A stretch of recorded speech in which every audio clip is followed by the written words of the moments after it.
Everybody hates me. I am so unhappy. I am not worthy of anything. I am not worthy of anything. Hi everyone, welcome to the channel. Hi, I'm Advaita Tiwari and today I'm going to talk about how I stopped hating myself plus how you can too, obviously. Unlike the last video where I shared my experience, I don't think there's anything that I could share about, but all I really believe is that everyone has different phases in their life, and there is a phase where you feel like you're not worthy, and that happened with me too. So I'm going to discuss about how I overcome that phase and what are the steps that I took and that you can also try. But before that, I want to mention this one thing which I have constantly observed over people, that is, people generally consider self love as self care, whereas self care is actually a step towards self love. It's not actually self love. Self care are the steps, habits, steps that you take to feel good. But whereas self love is actually something that is related to your mindset, it's the way you think about yourself, it's the way you prioritize yourself, it's the way you love yourself. So, let's first understand that self love is not self care, but self care is a part of self love. The second thing that I mentioned here is that self love is actually about mindset.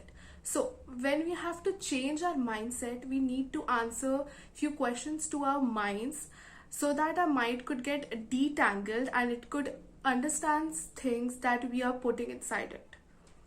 um, let's just say that we need to answer a few questions that comes in set. The first question is when, where, how, and why. So when we need to love ourselves, pretty easy question. Doesn't matter if you are a 7-year-old or a 70-year-old, all of us need self-love. So start when you are watching this video. Right now, when you're watching this video, start loving yourself. The second question is where.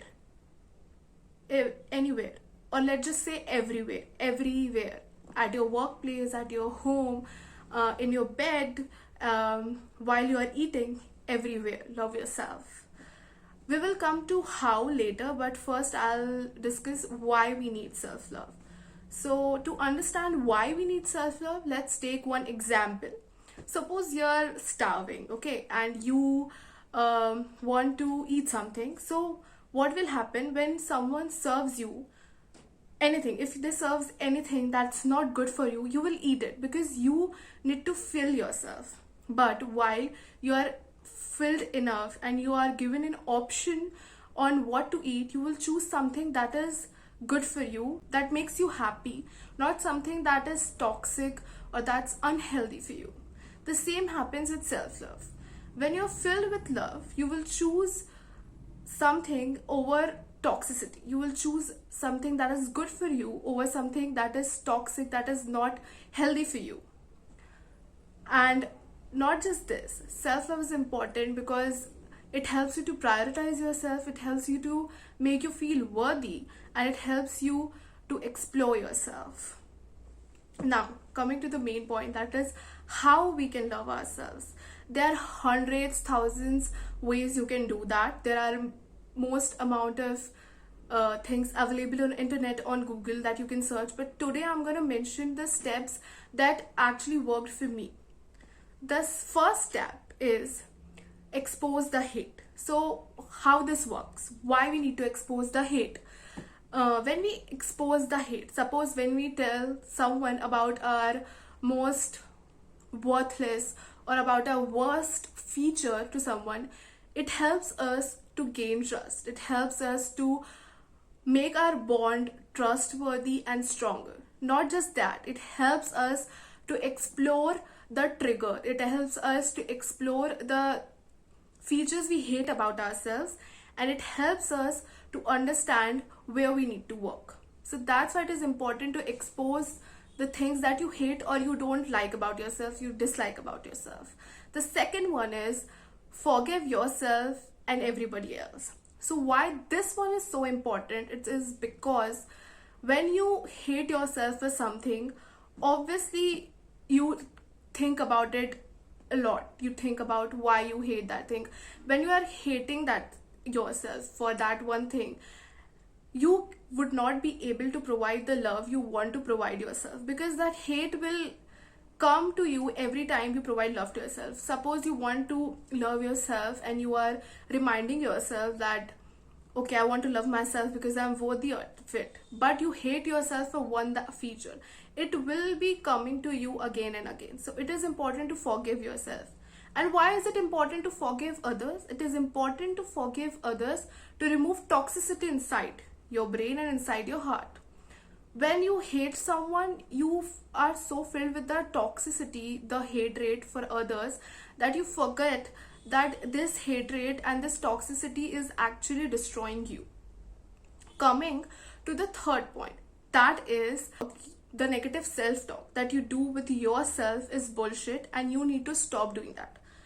Okay, so what it is actually is that whatever your mind thinks, it's not reality. Sometimes your mind assumes, sometimes your mind think what you want to think and it's not the reality. So what happens is when you hate yourself or when you just think about something that you dislike about yourself, it happens that you believe it's reality and it is true, but it is not. So everything you think is not the reality. Coming to the fourth point, that is stop caring about people's opinion. Now, why it is important to stop caring about people's opinion is because when you care a lot about people's opinion, you are not able to prioritize yourself and give the importance you actually deserve. I've already made a video on how to stop caring about people's opinion.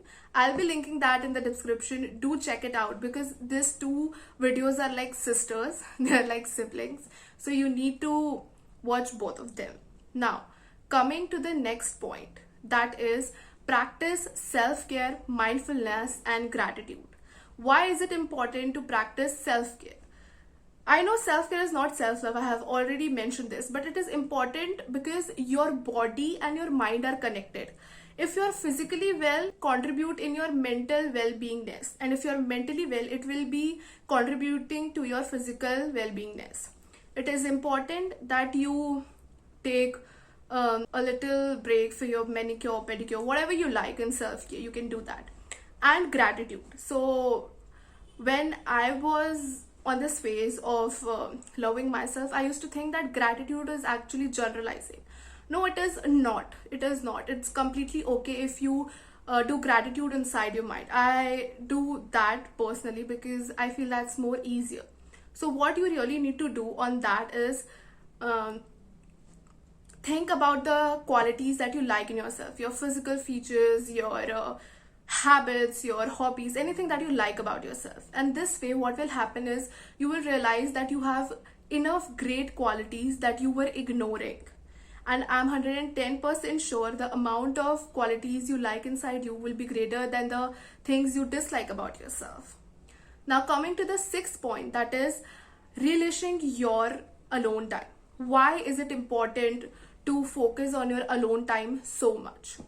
So it is important because when you're alone, your mind is fully present to yourself.